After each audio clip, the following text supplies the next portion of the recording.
الحمد لله رب العالمين والصلاة والسلام على سيدنا ومولانا محمد وآله وصحبه أجمعين أما بعد فأعوذ بالله من الشيطان الرجيم بسم الله الرحمن الرحيم وأوفوا الكيل إذا كلتم وزنوا بالقسطاس المستقيم ذلك خير وأحسن تأويلا۔ واجب الاحترام سامعین کرام، اسلامی سال کا پہلا مہینہ محرم الحرام شروع ہو چکا ہے۔ اللہ کے رسول علیہ السلام نے اس کو شہر اللہ المحرم فرمایا کہ یہ اللہ کا مہینہ ہے۔ مہینے سارے اللہ کے ہیں، مگر کبھی کبھی کسی چیز کی شان بڑھانے کے لیے اس کو اللہ تعالیٰ کی طرف مضاف کر دیا جاتا ہے۔ جیسے گھر سارے اللہ کے ہیں مگر بیت اللہ، اونٹنیاں ساریاں اللہ کی ہیں، صالح علیہ السلام کی اونٹی ناقۃ اللہ، تو اللہ نے اس مہینہ کو فضیلت بخشی ہے، اس لیے اللہ کے رسول علیہ السلام نے صحیح مسلم میں ابو ہریرہ رضی اللہ عنہ کی روایت میں اس کو شہر اللہ المحرم فرمایا کہ یہ اللہ کا مہینہ۔ لوگ یہ چاہتے ہیں اور ایسا ہی کہتے ہیں کہ ساری دنیا کی قومیں جو ان کا سال خوشی سے شروع ہوتا ہے، اور وہ خوشی تو آپ دیکھ ہی رہے ہیں جیسے عیسائی لوگ مناتے ہیں، اور ان کی تقلید میں ہم بھی اب لگ پڑے ہیں ہوٹلوں میں شراب اور زنا اور ڈانس وغیرہ۔ یہی ہونا چاہیے، مگر یہاں ان لوگوں کی توقع اور امید کے خلاف کہتے ہیں کہ نہیں، مسلمان رونے دھونے میں لگ جاتے ہیں، نیتیں بد ہیں۔ یہ نہیں کہ کوئی نیک نیت سے یہ کہتے ہیں کہ خوشی سے سال شروع ہونا چاہیے، اصل میں لوگوں کے سینوں میں رسول اللہ صلی اللہ علیہ وسلم کی اولاد کے بارے میں بغض جو ہے وہ جم چکا ہے، اور وہ ان کی زبانوں سے بھی باہر آتا ہے، اور کتابوں پر کتابیں بھی یہ لوگ لکھ رہے ہیں۔ کوئی چھپی بات نہیں رہی کہ ایک طوفان بدتمیزی ہے جو برپا ہے۔ آپ اگر رسالوں کا اور کتابوں کا مطالعہ کریں تو حیران ہوں گے کہ حسین رضی اللہ تعالیٰ عنہ صرف کربلا میں شہید نہیں ہوئے، اب بھی مظلوم ہیں۔ تیروں کی اتنی بارش ہو رہی ہے کہ آدمی حیران ہوتا ہے کہ یہی لوگ جو کہتے ہیں یہ کوئی دینی مسئلہ، اگر یہ دینی مسئلہ نہیں کیوں محرم آتے ہی ہر رسالہ ہر کتاب اسی موضوع پر آتی؟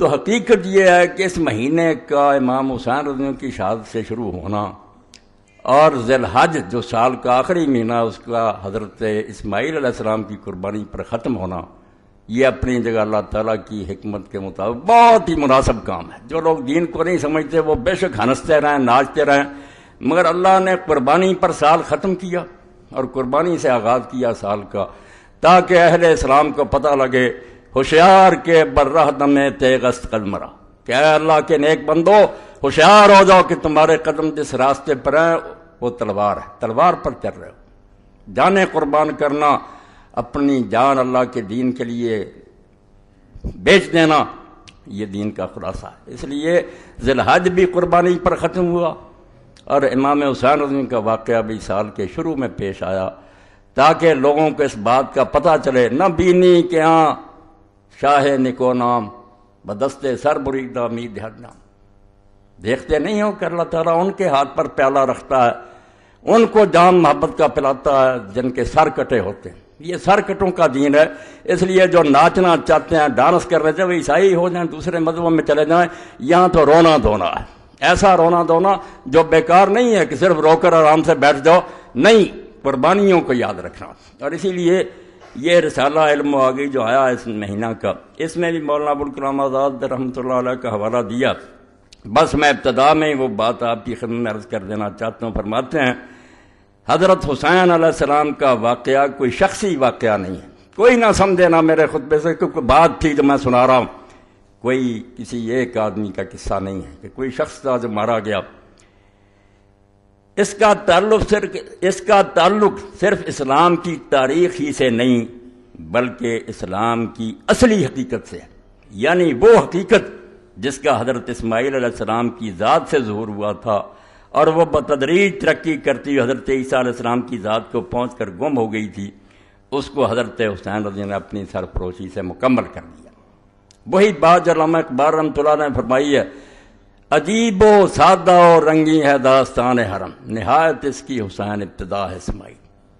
حرم کی ساری کہانی کیا ہے؟ جب بنیاد رکھی جا رہی تھی اسماعیل علیہ السلام کے گلے پر چھری، اور جب دین تکمیل کو پہنچا، اللہ کے آخری نبی زمین پر آئے، تو رسول اللہ کا بچہ جس کو حضور کندھوں پر اٹھاتے تھے، نماز میں سجدہ لمبا کر دیتے، اس کی خاطر اس کی شہادت کا واقعہ پیش ہے، تاکہ لوگوں کو پتہ چلے نہ بینی کیا شاہ نکو نام بدستے سر بریدہ میدم۔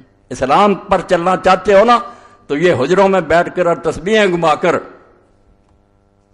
اس دین پر نہیں چلا جا سکتا۔ یہ دین جان مانگتا، اور جان بھی ان بندوں کی مانگتا ہے۔ لوگ حیران ہوتے ہیں اللہ کے نیک بندوں کو کیوں مشکلیں پیش آتی، اور الٹ نتیجہ نکالتے ہیں کہ اگر وہ نیک ہوتے، اللہ کے پیارے ہوتے، کیوں مارے جاتے۔ بالکل غلط بات۔ انبیاء علیہ السلام قتل ہوئے ہیں، حالانکہ دیکھنے کی بات یہ ہے کہ آپ جب قربانی دیتے ہیں تو قربانی کے لیے وہ جانور تلاش کرتے ہیں جو بے عیب ہو، بے عیب جانور۔ تو ہمارے چھانٹنے میں تو غلطی ہو سکتی ہے، مگر جو قربانیاں اللہ اپنے لیے پسند کرتا، انبیاء علیہ السلام اور صالحین کی، وہ نیک لوگوں کی در مسل کے عشق جز نکور آنا کشند، عشق کی قربان گاہ میں سوائے اچھے اور نیک لوگوں کے کوئی ذبح نہیں ہوتا۔ یہاں جو کہتا نا ذبح ہو جانا کوئی عیب ہے، یہ توہین ہے، یہ شکست ہے، جھوٹا ہے۔ یہی تو اصل قربان گاہ ہے کہ اللہ کی راہ میں جان دے دی، اللہ کو خوش کر لیے۔ در مسل کے عشق جز نکور آنا کشند، عشق کی قربان گاہ پر سوائے نیک اور اچھے لوگوں کے ذبح نہیں کیا جاتا کسی کو۔ لاگر صفتنا و زشت خور آنا پسند، اللہ بالکل ان لوگوں کو اپنے راستے میں جان دینے کی توفیق ہی نہیں دیتا جن میں عیب ہوتے ہیں، خامیاں ہوتی ہیں، ان کو مردود ٹھہراتا کہ جاؤ دنیا میں عیش کرو، مزے کرو، کسی حکومت کے کاسا لیس ہو جاؤ، پیالے چاٹو اور دانش فروش بن جاؤ۔ میں دو لفظ بولوں گا، دانش فروش۔ جیسے آج ان کی بہت بڑی تعداد ہے، پڑھے لکھے ہیں، دانشور ہیں، خطیب ہیں اور صحافی ہیں، علم بیچ رہے ہیں، وقت کے حکمرانوں کو خوش کرنے کے لیے دلیلیں کر رہے ہیں، اور اس کے مقابلے میں امام حسین رضی کا قافلہ یہ جان فروشوں کا قافلہ۔ وہ دانش فروش ہیں، علم بیچ رہے ہیں، یہ جان بیچتے اللہ کی راہ میں کہ جو ہو سو ہو، ہم حق کو مانیں گے، کسی طاقت کے سامنے سر نہیں جھکائیں گے، اس راستے میں جو پیش آئے سو پیش آئے۔ در مسلخ عشق جز نکور آنا کشند، لاگر صفتنا و زشت خور آنا کشند۔ تو اللہ کی راہ میں جان دینے والے برباد نہیں ہوتے، وہ ہماری نظر میں ہے کہ بھائی مارے گئے۔ اللہ نے تو قرآن میں دو جگہ کہہ دیا کہ جو اللہ کے راستے میں مارے جاتے ہیں ان کو مردہ نہ کہو، وہ زندہ ہے۔ اب ممبر پر بیٹھنے سے پہلے ہی مجھے رسالے موصول ہوئے، وہ لوگ جو جب شکنجہ ان کے گلے میں کسا جاتا ہے، حقائق چھوڑو جی یہ بات اس سے کیا رہا، نہیں، آپ لوگ ون وے ٹریفک چلانا چاہتے ہیں، ایک رٹی رٹائی کہانی رسالے چھاپتے ہیں، کربلا کی کہانی ابو جعفر محمد باقر کی زبانی، یہ ہر حدیث کے پاس ہے، چھاپتے ہیں۔ اور وہ شخص جو مفسر قرآن ہے اس دور میں کہلاتا ہے، اور سعودی حکومت اس کا قرآن چھاپتی ہے، حسن البیان، مولانا صلاح الدین یوسف، وہ ایک کارنامہ سر انجام دے رہا ہے۔ یہ کتاب بھی میرے پاس اسی کی ہے، امام محمد باقر پر تہمت لگا کر کہ امام حسین کا پوتا اپنی زبانی بیان کرتا ہے، سارا واقعہ پیش کرتے۔ اور یہ صلاح الدین یوسف صاحب کا میں گناہ نہیں سمجھتا، پچھلوں نے بھی یہ بہت بڑا جرم کیا ہے کہ امام محمد ابن جریر الطبری نے اپنی تاریخ میں یہ پورا قصہ لکھا، حافظ ابن حجر رحمۃ اللہ علیہ نے تہذیب التہذیب میں اس کو نقل کیا، اور اپنی کتاب صحابہ میں اس کو درج کیا۔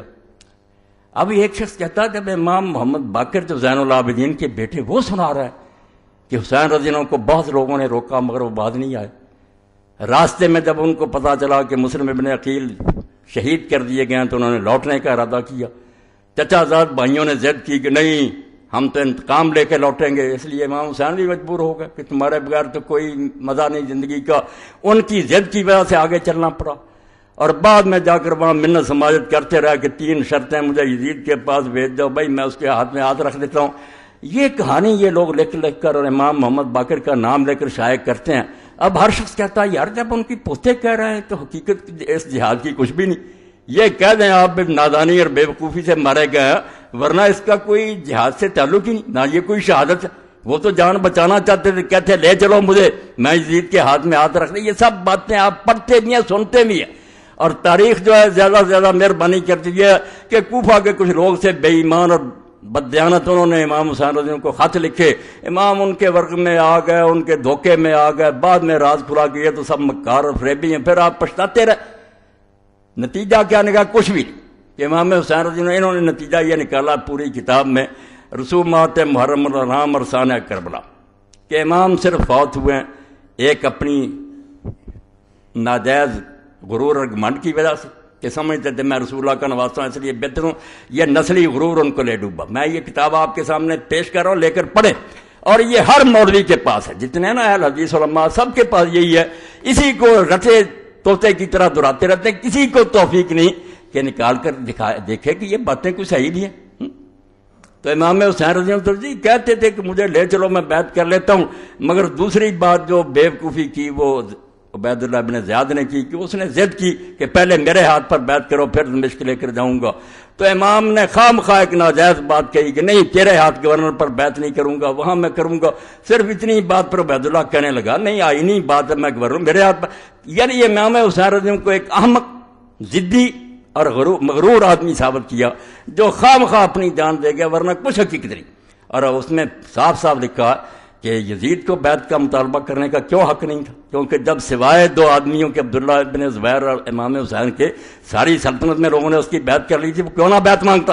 امام حسین جھوٹا تھا، یہ پوری کتاب ہے۔ اب ہم اس کا جواب اگر میں دوں تو سارے شہر میں پروپگنڈا کہ مولوی اسحاق امام حسین کا بیان کرتا، اور ان دنوں میں آ کر یہ مسجد نہیں امام بارگاہ میں، لعنت اللہ علی الظالمین، اللہ کے نامراد ظالم بندو، یزید کی حمایت میں تم کتابیں لکھو، امیر المومنین یزید رحمۃ اللہ علیہ جگہ جگہ اس میں لکھا، اور ہم امام حسین رضی کا بیان کریں، اور آپ لوگوں کو یہ توفیق ہی نہ کہ پوری کتاب میں نہ ابن تیمیہ کو یہ توفیق ہوئی، اللہ انہیں بھی معاف کرے، نہ انہیں ملی کہ رسول اللہ کی وہ حدیثیں تو کہیں ذکر کر دو کہ حضور نے پہلے بتایا نہیں تھا امام حسین رضی کے بارے میں، وہ صحیح حدیثیں نہیں ہیں، ان کو چھوتے تک نہیں، خطبے ہو رہے ہیں، کتابیں لکھی جا رہی ہیں، نہ کئی تنظیموں کے سربراہ میں ان کا نام کہہ لو وہ بھی لکھ دیتے ہیں ثانیہ کربلا، کوئی نہیں یہ اٹھا کر دیکھتا کہ تاریخ کی جھوٹی روایتیں، یہ جو میں نے لکھ دیا کہ محمد باقر رحمۃ اللہ علیہ کی زبانی، اس کے بارے میں تو آپ سمجھ لیں کہ جہاں جہاں یہ لکھی ہے بالکل جھوٹ کا پرندہ،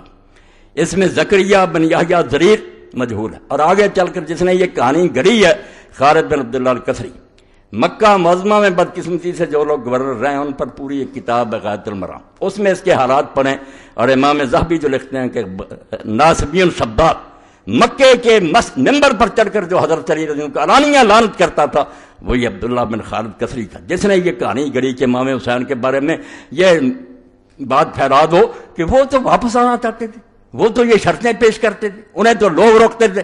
میں کہتا ہوں اس جھوٹے اور حضرت علی رضی اللہ عنہ پر لعنت کرنے والے کی سوال آؤ کہیں دنیا سے کوئی کتاب جس میں یہ آتا ہے کہ امام حسین رضی اللہ عنہ واپس آنا چاہتے تھے، خود یزیدی اور بنو امیہ کا گورنر کہانی گڑھے اور امام محمد باقر کی ذمہ لگا دے، اور تم اس کو یہ شائع کرو کہ کربلا کی کہانی محمد باقر کی زبانی۔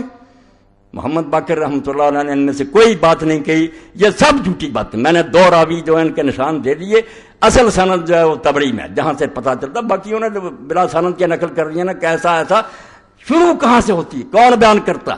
زکریا بن یحییٰ ضریر مجہول، اور آگے کون ہے؟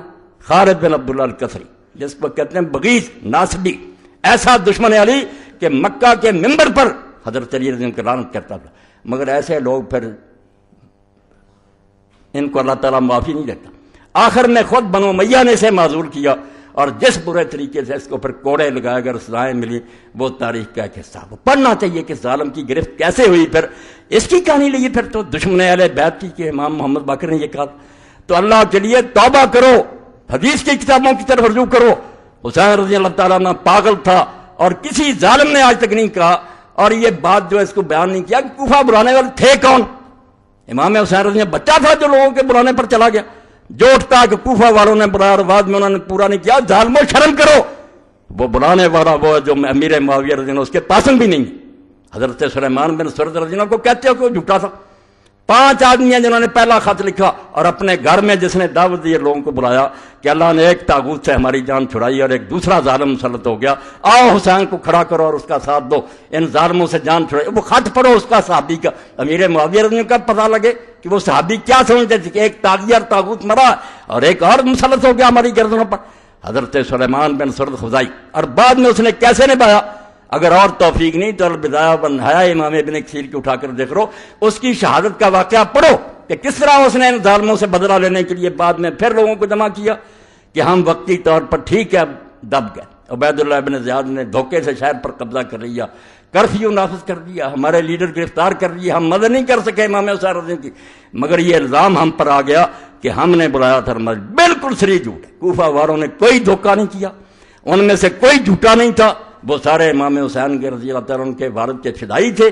اور حضرت سلیمان ابن سرد رضی اللہ صحابین جلیلا نبیذا فاضلا، جن کی شہادت کے واقعات لکھا اور امام نے لکھا کہ شہید ہو گیا، اللہ ان پر بے شمار رحمتیں کرے، اس کو ظالموں بدنام کرتے کہ جھوٹا تھا اور بلا دیا تھا، بدلہ لینے کے لیے اٹھا۔ اس تحریک کو توابون کی تحریک کہتے ہیں۔ 4000 آدمی کربلا میں گئے، امام حسین رضی کی خبر پر عہد کیا کہ یا بدلہ لیں گے ان ظالموں سے یا اپنی جانیں دے دیں گے۔ عبید اللہ زیاد کے ساتھ پھر مار کے وہ بیچارے مارے گئے، شہید ہو گئے۔ بعد میں بدلہ جس کی قسمت میں تھا، مختار ابن ابی عبید الثقفی، اس نے ایک ایک کا صفایا کیا، شمر اور ابن زیاد سارے جتنے اس کے ہاتھ سے مارے گئے، مگر یہ حضرت سلیمان ابن سرد اور ان کے ساتھی جتنے بلانے والے تھے یہ عین الوردہ کے مقام پر شہید ہوئے، اپنی جانیں انہوں نے دے دی، اپنا وعدہ نبھا دیا۔ تو جھوٹ اتنا پھیلایا گیا کہ جس کا جی چاہتا وہ کہانی چھوٹی سی بیان کر دیتا۔ بالکل اس طرح ہی جیسے میرے ایک استاد سے کارن میں وہ کہہ رہے تھے کہ اگر بات کو برباد کرنا تو اس کا طریقہ یہ ہے کہ لوگ بیٹھے ہوئے تھے، کھانا کھا رہے تھے، تو ایک آدمی نے کوئی کہانی چھوڑ دی، وہ بیچارہ لمبی بیان کرنے لگا، اتنے میں دوسرے کھا گئے۔ اس نے ایک دن سوچا میں بھی اس کو پھنساؤں گا، اس نے کہا یار یوسف علیہ السلام کا قصہ کیا تھا؟ اب قصہ تو اتنا لمبا قرآن مجید میں اتنا لمبا آیا، مگر اس نے چالاک تھا، اس نے کہا پدرے بود پسرے داشت گم کر دو بادیات۔ اور بات تو اتنی، ایک باپ تھا، اس کا بیٹا تھا، وہ گم ہو گیا، مل گیا، بس قصہ ختم ہو گیا کہ حسین رضی اللہ کو کوفیوں نے بلایا، دھوکہ کیا، یہ بعد میں منتیں ترلے کرتے رہے، مارے گئے۔ ظالموں، اللہ کی کروڑ لعنت ہے جھوٹوں پر۔ حسین رضی اللہ کی وہ شہادت جس کے بارے میں اللہ کے رسول جب بات ہی اللہ کی طرف سے بتلائی گئی اس وقت روئے، تمہیں یہ حدیثیں نہیں یاد آتی؟ اور اگر اس کے بارے میں شبہات تو سلسلۃ الحدیث صحیحہ دوسری جلد وہ علامہ البانی صاحب رحمۃ اللہ علیہ کی دیکھ لیں، ساری اکٹھی کر دیں۔ میں یہاں صرف الفتح الربانی جو مسند احمد کی تبیب ہے اس میں سے پڑھتا ہوں۔ یہ 23ویں جلد ہے۔ عن عائشہ ام سلمہ قال اب کی شک ہوا یعنی عبداللہ بن سعید ان نبی صلی اللہ علیہ وسلم قال لإحداهما لقد دخل علی البیت مرک لم يدخل علی قبلہ۔ رسول اللہ صلی اللہ علیہ وسلم کی ایک زوجہ مطہرہ آپ کے حجرہ میں داخل ہوئی تو رسول کریم علیہ السلام نے فرمایا کہ ابھی ابھی میرے حجرے میں ایک فرشتہ ایسا آیا تھا جو اس سے پہلے کبھی نہیں آیا۔ فقال علی ان ابنک ھذا حسین مقتول، اس نے مجھے یہ اطلاع دی کہ تمہارا یہ بچہ شہید کر دیا جائے گا۔ وین شئت ارأیتک من تربۃ الارض التی یقتل بہا، تو پھر اس نے کہا کہ اگر آپ چاہتے ہیں کہ اس زمین کی مٹی دکھائی جائے تو میں اس کی مٹی آپ کو دکھا دیتا ہوں۔ قال فاخرج تربۃ حمراء، تو ام سلمہ رضی اللہ عنہ کہتی ہیں حضور نے پھر سرخ مٹی دی مجھے دکھائی کہ یہ اس فرشتے نے مجھے مٹی دی ہے۔ صحیح حدیث، کوئی شک شبہ نہیں۔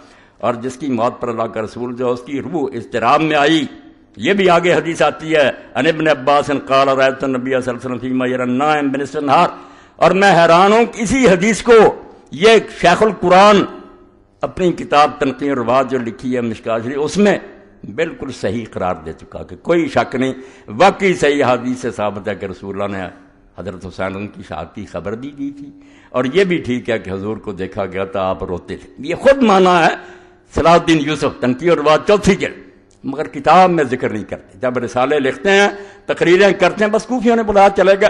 اب جس کی پیدائش کے وقت ہی اللہ کے فرشتے نے اطلاع دے دی، اور اس واقعہ کو ہم بھی اتنا سمجھا کہ باقی اطلاع دینے کے لیے روز فرشتے آتے تھے، مگر اس کے لیے فرمایا ایسا فرشتہ آیا جو کبھی بھی آسمان سے پہلے نازل نہیں ہوا۔ تو ابن عباس پھر جس دن شہید ہوئے اس دن کا واقعہ بیان کرتے ہیں، رأیت النبی صلی اللہ علیہ وسلم فیما یری النائم بنصف النہار، اس کو بھی صحیح کہا کہ میں نے دوپہر کے وقت اللہ کے رسول علیہ السلام کو خواب میں دیکھا، وہ قائم اشس اکبر بیدہ قارورہ فیہا دم، حضور کھڑے تھے، آپ کے بال بکھرے ہوئے تھے، بدن مبارک پر، داڑھی مبارک پر، سر مبارک پر مٹی پڑی ہوئی تھی، ہاتھ میں شیشی تھی، اس میں خون بھرا ہوا تھا۔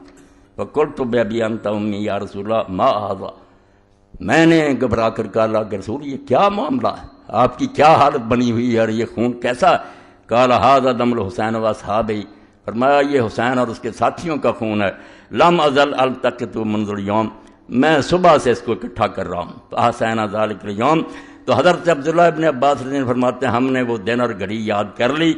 فوجدوا قتل فی ذلک اليوم، جب قافلہ لوٹا پٹا واپس آیا تو ہم نے دیکھا کہ واقعی وہی دن تھا اور وہی وقت تھا جب رسول اللہ بے چین تھے عالم روا میں، ان کا نواسا شہید ہو رہا تھا، ان کے ہاتھوں سے لٹی باغ رسالت کی بہار، جو نمازوں میں سدا پڑھتے رہے صلی اللہ علیہ۔ اور آئے گا وقت آپ دیکھیں گے کہ وہ ظالم جن کے بارے میں یہ سارے تنظیموں کے سربراہ، نہیں جی شمر جو تھا وہ تو ان کا اعلی کار نہیں تھا، اہلکار تھا۔ اس نے لکھا کہ شمر اور دوسرے جو وہ کیا غلط کر رہے تھے، وہ ایک حکمران کے اہلکار تھے، وہ اپنے امیر کی اطاعت کر رہے تھے، ٹھیک کر رہے تھے امام حسین رضی اللہ عنہ کو قتل۔ ساری کتاب ظالم نے ایسی لکھی ہے۔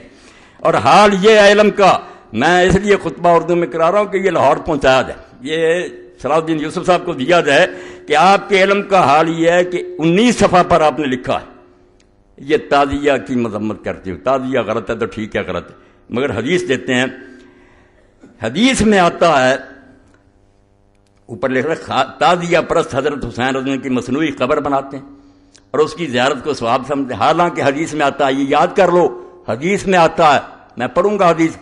اور ادھر کون نہیں جانتا کہ اللہ کے رسول اللہ علیہ وسلم کی متواتر حدیث ہے کہ اگر کسی نے میرا نام لے کر کوئی بات کہی جو میں نے نہیں کی، اس کا ٹھکانہ جہنم ہے۔ اب اس کو بھیج دینا، خط بھی لکھو اور یہ کتاب کا حوالہ دے کر بھی لکھو کہ جہاں یہ حدیث دے حوالہ بھی سن لینا، من زار قبرا بلا مقبور فکانما عبد الصنم، جس نے ایسی خالی قبر کی زیارت کی جس میں کوئی میت نہیں تو گویا اس نے بت کی پوجا کی۔ رسالہ تنبیہ الظالین از مولانا اولاد حسن وارد نواب صدیق حسن خان رحمہ اللہ تعالی۔ اب پوچھے یہ کوئی حدیث کی کتاب ہے؟ نہ صحابی نہ سند نہ کوئی، آپ نے حدیث کہا تعزیہ کی مذمت کے لیے، تعزیہ کا رد آپ کرتے رہتے، مگر یہ تعزیہ کا رد کرنے کے لیے یہ کہ حدیث میں ہے، اور تنبیہ الظالین جو رسالہ لکھا نواب صاحب کے والد نے اولاد اس میں ہے۔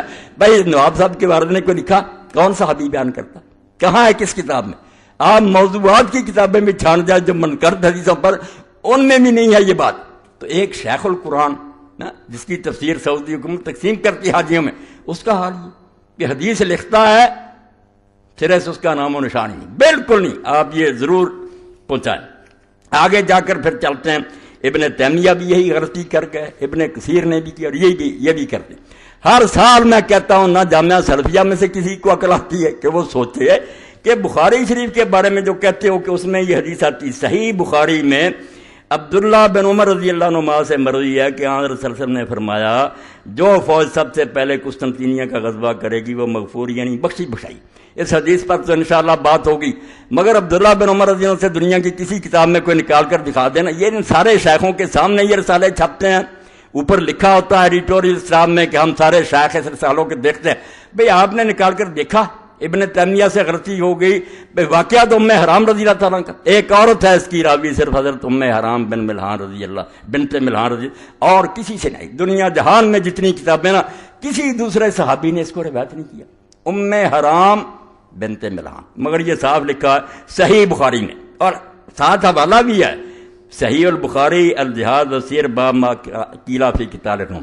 تو جہاں سے دیا وہاں ہر شخص اٹھا کر دیکھ لے کہ وہاں ابن عمر کا کہیں نام آتا ہے۔ جن لوگوں کی حالت یہ ہے کہ نہ توفیق ہے کہ کتاب جس سے لکھ رہے ہیں اس کا بھی پتہ نہیں، عبداللہ بن عمر رضی اللہ عنہ کا وہاں کوئی ذکر نہیں آتا۔ اس حدیث کے بارے میں بات تو شاید کبھی موقع ملے، مگر میں ضمناً کہہ دوں کہ بے شک یہ بخاری میں ہے، مصنف عبدالرزاق میں، مگر کون بیان کرتا؟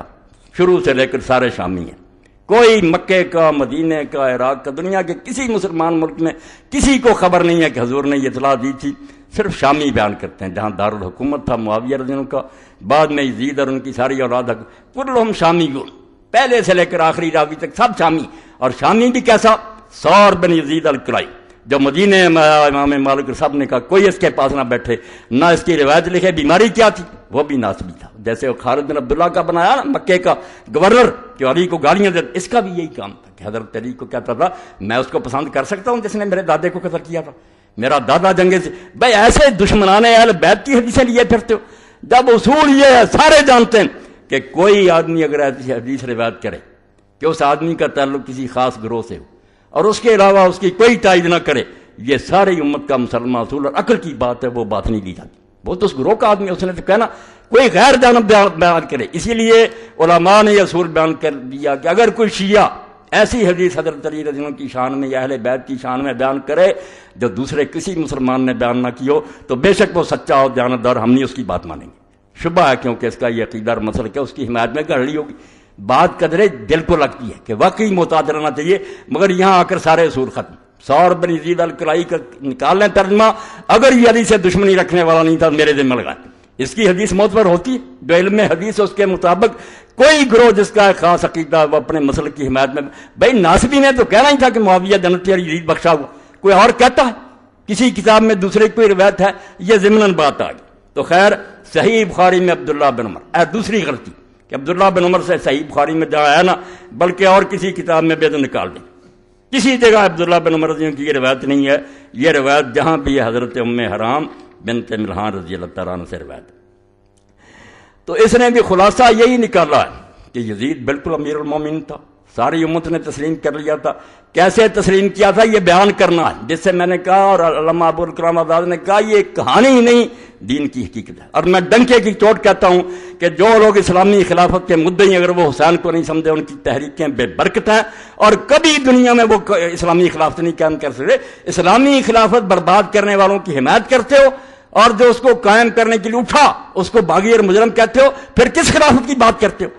اپنے دعوے کے خلاف تم غلط باتیں کرتے ہو۔ ایک طرف خلافت کے مدعی ہو، دوسری طرف جنہوں نے خلافت کو بدل کر ملوکیت میں تبدیل کیا اور ایسے ظالمانہ طریقے سے بیان کیا۔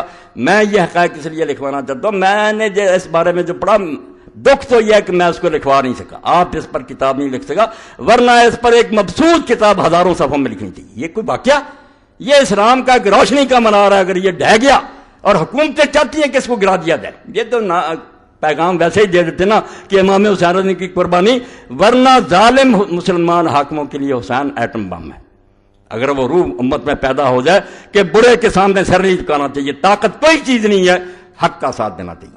اور اس میں یہ بھی نہیں دیکھنا چاہیے کہ آدمی تھوڑے ہیں ساتھ یا زیادہ، نہیں، جتنے ہوں لے کر میدان میں نکلتے۔ جو سبق ہے جو ان لوگوں کے لیے تو موت ہے، یہ امام حسین رضی کے دن پر کیسا پیغام دے سکتے ہیں؟ رسمی طور پر سیکرٹری لکھ دیتے ہیں، بیان کرتے ہیں۔ حسین رضی اللہ تعالیٰ عنہ کے واقعہ میں یہ کہتا ہوں کہ کچھ لوگ پوچھتے ہیں یزید جو تھا وہ اپنی ماں بہن سے زنا کیا، جھوٹ بات، ایسی باتوں کی ضرورت نہیں، نہ ہمیں یزید کو کچھ برا بلا کہنے کی ضرورت ہے کہ اس میں یہ برائیاں تھیں۔ برائی سب سے بڑی یہ ہے جو اللہ کے رسول علیہ السلام نے فرمائی تھی کہ اول من یبدل سنت رجل من بنی امیہ۔ اصل اعتراض میرا یہ ہے جو اصولی ہے، ہمیں کوئی اس سے بحث نہیں، وہ شراب نہ پیتا نماز نہ، جس طریقہ سے یہ خلافت بنی ہے میں مولانا ابو الکلام آزاد رحمۃ اللہ علیہ کے حوالے دوں گا اس سلسلے میں، کیونکہ وہ نایاب ہے۔ وہ میرے بچے نے کوشش کی اور بڑی محنت سے اس نے وہ کلمی جو تھے فوٹو اسٹیٹ کرا کے لایا، بڑی محنت کی ہے جعفر بچے نے اس بارے میں۔ آزاد نے لکھا کہ بنو امیہ کی حکومت غیر اسلامی اور خالص کفر جلی پر مبنی، کفر جلی کا ننگا کفر، کہ تشدد سے اور زبردستی سے جو حکومت بنوائی جائے اور جب زبردستی جو مسلمانوں کے تخت پر بیٹھ جائے وہ فرشتہ بھی ہو تو شیطان ہے، کوئی حق نہیں۔ مسلمان امت کا حق ہے کہ اپنے لیے اپنا قائد چنے۔ ایک شخص زبردستی بیٹھ جاتا ہے اور بعد میں بیعت لیتا ہے، یہ خود اتنا بڑا گناہ اور جرم ہے کہ اس کے ہوتے وہ شراب نہ پیے، زنا نہ کرے، نمازی ہو، دیندار حاجی ہو، انتہا درجے کا بدماش ہے۔ اس کو کس نے کہا تھا کہ امت کا تخت جو ہے غاصبانہ، اس پر آ جائیں گے حوالے کہ صحابہ کی گردنوں پر کیسے تلواریں رکھی گئی، کس طرح بیعت لے گی، جس سے پتہ چلے گا کہ اس سے زیادہ قیامت اس وقت اسلام پر جو آئی تھی نہیں آ سکتی۔ امیر معاویہ رضی نے اس سلسلے میں جو کردار ادا کیا، جو رشوت سے ہاتھ میں آ گیا، پیسہ دیا، جو تلواروں کے ذریعے ڈرائے جاتے تلواریں ان کے سروں پر لڑائی گی۔ اس لیے مسجد مدینہ میں جو بے حرمت بخاری شریف میں سنا لو، اللہ کے لیے تم ہمدردی کرو امام حسین سے، جس کے بارے میں رسول اللہ کا دین پایا گیا اور اس کی موت سے پہلے حدیث پاک میں یہ بھی آتا ہے، وہ سارے علامہ البانی صاحب نے اکٹھے کر دیے کہ حضرت علی رضی اللہ فرماتے ہیں حجرے میں داخل ہوئے، رسول اللہ کے آنسو بہ رہے، فرمایا یا رسول اللہ آپ بچے کو اپنی گود میں کھلا بھی نہ، رو رہے ہیں، فرمایا ابھی خبر دی گئی کہ یہ بچہ شہید کیا جائے۔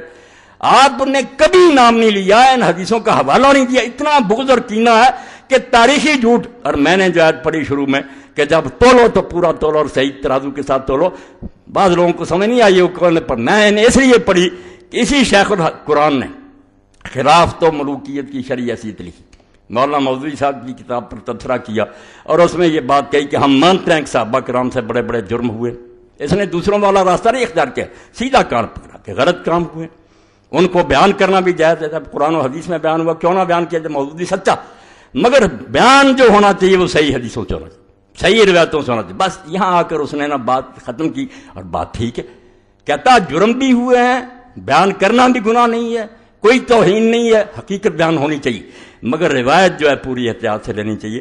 میں یہی کہتا ہوں اسی ترازو سے صلاح الدین صاحب توڑنا چاہیے تھا۔ آپ نے جتنی امام حسین کے بارے میں لکھی کہ وہ واپس آنا چاہتے تھے، ان کو صحابہ روکتے تھے، ابن عباس میرا چیلنجر کئی مرتبہ میں نے کہا کہ ایک صحابی کا روکنا بھی کوئی شہادت کرے مجھے پھانسی پر لٹکا دو۔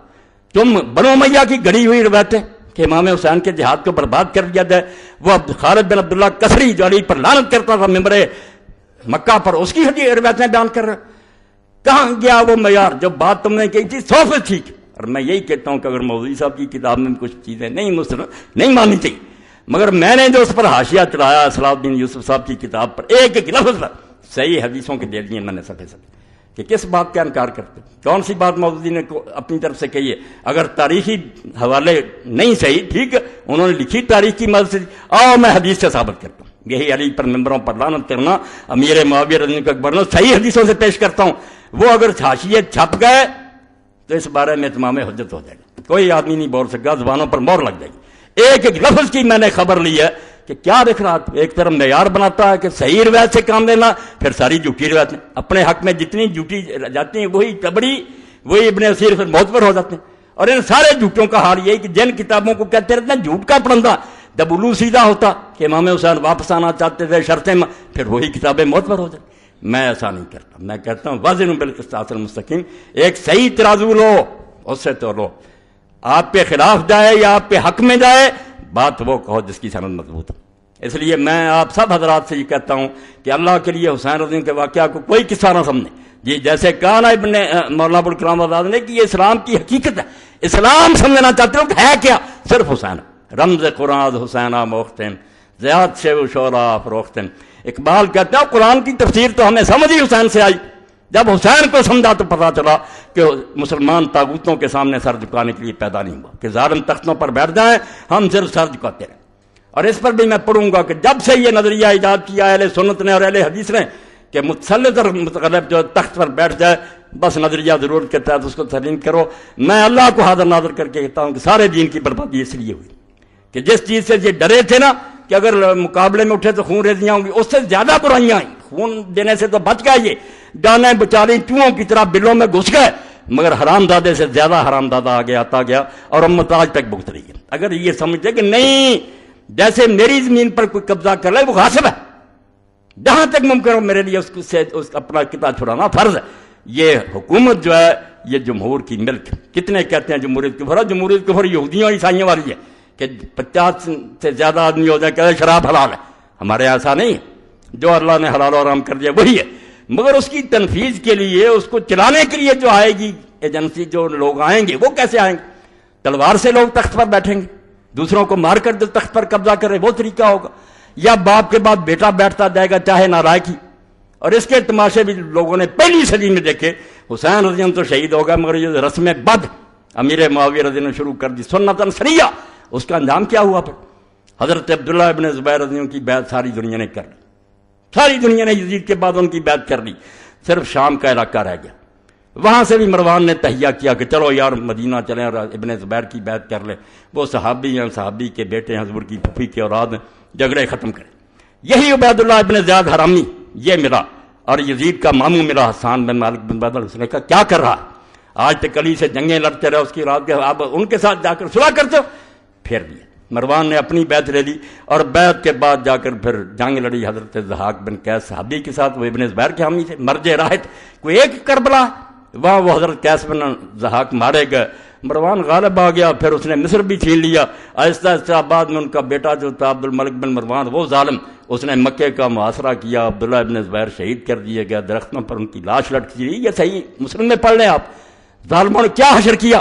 اور حضرت اسماء بنت ابی بکر کو حجاج نے کہا تیرا بیٹا منافق تھا، آج کہتے ہیں کسی صحابی کو برا، حجاج نے سامنے کہا ابو بکر صدیق کی بیٹی کے رسول اللہ کی سالی اور ابن زبیر کی عبداللہ بن تیرا بچہ منافقین کا سردار تھا، اس نے کہا نہیں وہ نمازی تھا، حاجی تھا، دین پر تھا، اور بعد میں لاش کئی دیر لٹکی رہی، اور ابن حضرت اسماء لونڈی کو ساتھ لے کر گئی، نظر نہیں تھی، اور اپنی لونڈی سے پوچھا کبھی وقت نہیں آیا کہ سواری سے اترتے، لاش لٹک رہی تھی، ان ظالموں کی باتیں کرتے۔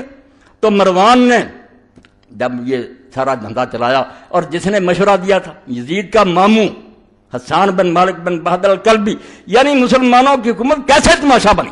رونا یہ کہ جو اتنی بڑی عظیم شے تھی رسول اللہ کی خلافت، کہ یہاں قدم رکھتی ہوئے ابو بکر صدیق اور حضرت عمر ڈرتے کہ نہیں اور کسی کو بنا لو، وہ تماشا بن گئی، لوٹ کا مال بن گئی. کہیں مروان اٹھ کھڑا ہوا اور مروان نے حضرت ضحاک بن قیس کو قتل کیا. اب وہ جو حسان بن مالک بن بہادر تھا، اس کا یزید کا بیٹا آگے خالد تھا، اس نے کہا بھائی مروان میرے بانتے کے بیٹے کو دو، ہاں اپنے پاس اس کو خلیفہ نامزد کرو. اب ایک تو شرارت اس مروان نے یہ کی کہ خالد کی ماں اپنے نکاح میں لے آئے اس کو ذلیل کرنے کے لیے کہ یزید کی بیوی کر لی تاکہ خالد بول ہی نہ سکے کہ میری ماں کا تو شوہر ہے. اور دوسری طرف جب وہ محفل میں آتا ایسی بد زبانی اور بدگوئی کر یبن رتبہ، اے بڑی نرم و نازک چوتڑوں والی کی بیٹا، بڑا ذلیل ہوا. اس نے جا کر ماں سے ایک دن کہا کہ تو یہ نکاح نہ کرتی تو میں یہ دن نہ دیکھتا. اس نے کہا چپ کر جا، ذکر نہ کرنا، ہو جائے گا ٹھیک. اس نے اپنی لونڈیوں کے ساتھ طے کیا یہ اسلامی خلافت کا رونا رونا. پہلی صدی رسول اللہ کی گدی کیسے ان لوگوں نے ذلیل کی. صحابہ بیٹھے رہ گئے، بڑے بڑے مجاہدین بدر احد کے بیٹھے رہ گئے، اور یہ ایسے بچے بیٹھنے شروع ہو گئے. اب اس نے جب آیا مروان تو پوچھا مروان نے کہ خالد نے میرے بارے میں کوئی بات نہیں کی تھی؟ انہوں نے کہا نہیں، اس نے کیوں کہنا تھا، وہ تو آپ کا بڑا ادب کرتا. مطمئن کر دیا. مگر جب رات کو سویا اس نے سرانہ گلے پر رکھا، آپ بھی اوپر بیٹھ گئی، لوڑیاں بھی بیٹھ گئیں. اسی طرح یہ خبیث مرا. 6 مہینے صرف حکومت کی، مگر اپنے بعد خالد کو دینے کی بجائے وہ ماموں نے جو چکر چلایا تھا نا یزید کے کہ میرے باندے کے بیٹے کو وہ نہیں کیا، اپنے بیٹے عبد الملک اور عبد العزیز کے لیے وصیت کر گیا. خلافت مذاق بن گئی کہ اپنی نسل میں باندھتے پھرو، مسلمان بس منہ میں گنگنیاں ڈالے بیٹھے رہے، تماشا دیکھتے رہے کدھر جاتی. بعد میں ایسے ہوا وہ خالد بھی تنہا رہ گیا، یہ خلیفہ بن گیا عبد الملک. عبد الملک نے اب کیا چچا کا لڑکا تھا عمر بن سعید اشدق، جس کے بارے میں امام شوکانی لکھتے ہیں کہ آج تک اسلام کی آنکھیں رونے سے بند نہیں. جو ظلم اس نے کیے خبیث نے، اسلام کی آنکھوں سے آج تک آنسو ٹپک رہے ہیں. ایسے ظالم سلط کیا میرے معاویہ. یہ ایک حسین کی بات ہے، حسین بیچارہ کیوں نہ میدان میں آتا. اس نے دیکھا کہ آج رسول اللہ نہیں ہے، آج علی نہیں ہے، آج حسن نہیں ہے، میں ہی حضور کا جانشین. اور یہ سارے سمجھتے ہیں کہ ساری دنیا اگر بیعت کر رہے تو انہیں نہیں ٹھنڈ پڑ سکتی. یہ توقع کرتے ہیں کہ رسول اللہ کا بچہ بیعت کرے. میں اگر یہ اعلان کر دوں کہ یہ خلیفہ برحق ہے، نمازیں نہ پڑھنے والا، شراب پینے والا، تو میں نے تو رسول اللہ کا دین جو ہے اس کی بیع کر، حضور کا دین جو اپنے ہاتھ سے دفن کر دیا. میں جان دے سکتا ہوں، میرے بچے مارے جا سکتے ہیں، میری بچیاں شہروں میں گھمائی جا سکتی ہیں، مگر میں یہ بات نہیں مان سکتا. ایسا نہیں ہو سکتا. کانپ اٹھے ارض و سما، دشت و جبل تھرا اٹھے، خاک پر جس وقت تڑپا فاطمہ کا لاڈلا. آج میرے تمہارے لیے تو حسین ایک نام ہے، مگر اس صدی کے لوگ تو جانتے تھے کہ یہ رسول اللہ کا کیا تھا. حضور کس طرح اپنے پہلو میں بٹھاتے تھے، دعائیں کرتے ہیں اللہ میں حسن اور حسین سے محبت کرتا ہوں، تو بھی ان سے محبت رکھنے والوں سے محبت رکھ. اور کسی موقع پر فرمایا کہ ابھی فرشتہ نازل ہوا جس نے کہا کہ یہ دونوں جنت کے جوانوں کے سردار ہیں. ذکر ہی نہیں کی. یہ کتاب میں اور رسالے آ رہے ہیں، حرام ہے اگر ذکر کریں کہ حضور نے خبر نہیں دی تھی. فرشتہ کیا شہید ہوا، سن لیں ان سے مطالبہ کریں کہ مولا یہ حدیث نہیں پڑھی، حضرت ابن عباس نے رسول اللہ کو اس طرح غمگین نہیں دیکھا. اور حضور نے فرمایا نہیں کہ فرشتے نے اطلاع دی کہ یہ دونوں جنت کے جوانوں کے سردار ہیں. اگر اس طرح کے احمق اور متکبر اور مغرور ہیں، صرف نسلی غرور میں پھنسے ہوئے مرتے پھرتے، کس لیے جنت کے سردار ہیں؟ حضور کے زمانے میں تو بچے تھے. کیا کارنامہ انہوں نے کیا کہ حضور نے یہ سرٹیفکیٹ دیا؟ اگر ان کے یہ کارنامے غلط ہیں تو کیوں حضور نے کہا جنت کے جوان؟ پھر تو یہی بات ہوگی نانے نے اپنے نواسوں کی تعریف کر دی، معاذ اللہ دین تباہ ہو جائے. اور یہ بھی کہا کہ ان کی ماں فاطمہ جنت کی عورتوں کی سردار. اور ساتھ ہی یہ کہا، بچے نے سن کر جا کر پھر ایک عالم دین سے پوچھا کہ یہ بھی کبھی پڑھا؟ انہوں نے کہا یہ نہیں پڑھا. اس نے جب کہا نکالو سلسلہ طلب، انہوں نے کہا یار آپ کی وسعت سے یہ حدیث بھی میرے علم آ گئی. میرا نہیں بتایا کہ آپ نے فرمایا یہ دونوں جنت کے سردار ہیں، وابوہ خیر منہما، اور ان کا باپ ان دونوں سے بھی بہتر ہے. اور ایک دن رسول کریم علیہ السلام آئے، رات کا وقت تھا، حضرت فاطمہ رضی کے گھر میں تھے. بچہ جاگا، اس نے پانی مانگا، دوسرے میں بھی جاگ پڑے، حضرت حسن حسین دونوں، دوسرے میں مانگا. حضور پہلے کو دینے لگے تو حضرت فاطمہ رضی نے کہا کہ رسول اللہ آپ کو یہ زیادہ پیارا؟ فرمایا نہیں زیادہ پیارا نہیں، دونوں نے مانگا مگر اس نے پہلے مانگا. اور اس وقت کہا کہ کیا فاطمہ تم اس پر خوش نہیں ہو کہ تمہارا خامد اور تمہارے دونوں بچے وہاں ہوں گے جہاں جنت میں ہوں گا. ایسے لوگوں کے بارے میں زبانیں دراز کی ہیں، رسالے لکھتے ہو، اور ہم اگر جواب دیتے ہیں چلاتے ہیں. رسالے دے دوں گا آپ لوگوں کو، اور یہ کتابیں بھی دے دیں، جھوٹی، سر سے پاؤں تک جھوٹی ہیں. اور وہی خرافات اکٹھی کی ہیں جن کتابوں کہتے رہتے ہیں جھوٹ کے پلندے، ان کا ہی سہارا لیتے ہیں. بھائی حدیثوں کی طرف آؤ. صحابہ کرام نے کیا کہا تھا؟ جب لوگوں نے یہ بات سنی، حضرت عبداللہ ابن عمر جن کا حوالہ دیا، ان کا تو یہ تاثر تھا صحیح بخاری میں کہ ان سے ایک عراقی نے پوچھا کہ اگر کوئی آدمی حالت احرام میں مکھی مار لے یا مچھر ہے اس کا کیا حکم ہے؟ تو آپ نے پوچھا کس عراقی کا ہے؟ اس نے کہا عراق کا. فرمایا شرم کرو، تم نے اللہ کے رسول کے بچے کو ذبح کر دیا چھری کے ساتھ، حالانکہ میں نے اللہ کے رسول سے سنا تھا ہمارا ریحانۃ آیا میرا دنیا، کہ اس دنیا میں یہ دونوں میرے گلاب کے پھول ہیں، گلاب کے پھولوں کی پتیاں تو تم نے مسل دی. حسن کو زہر دے دیا، حسین بیچارہ میدان میں مارا گیا. یہ سلوک کیا تم نے، اور اب مچھر کے بارے میں پوچھتے.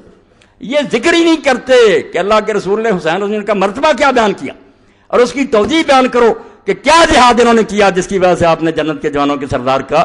اگر یہ غلط کام ہے، صرف کوفیوں نے انہیں بیوقوف بنایا تھا، اور کوفیوں میں سے ان کو کسی کو نصیب نہیں کہ حضرت سلیمان بن سرد کا پتہ کرے کہ وہ صحابی رسول. اگر صحابہ کا آپ کو اتنا لحاظ ہے، صحابی جلیل نبیل فاضلہ، ان کی شہادت کا پڑھو، انہوں نے بلایا، انہوں نے بعد میں خون کا 2 رہ گئے تھے حسین اور ابن زبیر، چلو تیسرا سلیمان بن سرد کو تو ملاؤ، ہاں اس کا تو ذکر کرو کہ وہ بھی تھا. حالانکہ ذکر آگ پہ سامنے آ جائے گا، کوئی نہیں مانتا تھا، کسی نے اس حکومت کو نہیں مانا تھا. صحابہ کیوں چپ تھے وہ بھی بتا دوں گا، اہل سنت کے علماء بتائیں گے. جب تلوار سر پر کھڑی ہو تو دین اجازت دیتا ہے. کچھ لوگ آسانی کا راستہ اختیار کریں، اس لیے جس کو کہتے ہیں وہ بہت محقق گزرا ابن خلدون، اس نے کیا کرا کہ یزید کے فسق میں تو کوئی شبہ نہیں، فاسق فاجر تھا. اب راستے 2 ہو گئے. کوئی صحابہ نے کہا اللہ کی طرف سے مصیبت پڑ گئی ہے، صبر کرنا چاہیے اور اللہ سے دعائیں کرنی چاہیے. امام حسین ابن زبیر نے کہا نہیں، یہ کوئی راہ نہیں ہے، عظیمت کی راہ یہ ہے کہ میدان میں آنا چاہیے. یہ وہ مانتا کہ یہ فاسق ہو گیا تھا، بدکار ہو گیا تھا، اس لیے دونوں گروہ مانتے تھے کہ یہ بدکار ہے. پھر اسی کتاب کو جس کو کہتے رہے ہیں یہ بڑا محقق ہے، جب خلاف نہیں یہ بھی متصر ہو گیا، امام حسین کے بارے میں جذباتی ہو گیا. عقل کے اندھو، جذباتی کیا ہونا، مورخ ہے، وہ ایک ایک روایت کو جانتا ہے، وہ تمہاری لکھی ہوئی باتوں کو پڑھ چکا ہے کہ یہ سب خرافات بنائی ہوئی باتیں. امام حسین رضی اللہ کا ارادہ جو تھا سن لو، نہ انہوں نے پلٹنے کا ارادہ کیا، نہ یزید کے پاس جانے کا ارادہ کیا. جو شروع سے اس کے ساتھ تھا عقبہ ابن سمان، کہتا مدینے سے چلا، مکے میں ساتھ تھا، کربلا میں ہی آپ کے اونٹ کو بٹھاتا تھا، کھولتا تھا، آخر تک میں ساتھ رہا ہوں. میں اللہ کو حاضر ناظر کر کے کہتا ہوں کہ حسین نے کبھی یہ نہیں کہا کہ مجھے یزید کے پاس لے جاؤ. یہ سب جھوٹ انہوں نے خود گڑا، یہ آپ گڑا کہ تاکہ لوگوں کو بیوقوف بنایا جائے، اور یہ بھی ان کے گلے میں پڑ گیا. آپ حیران ہوں گے، ان کو مہنگا پڑا. جو ان کا امام ہے نا اس دور میں، محمد الخضری بیک، جس نے یہ ناسبیت پھیلائی اور یہ لکھی چیزیں، تاریخ لکھی اس نے.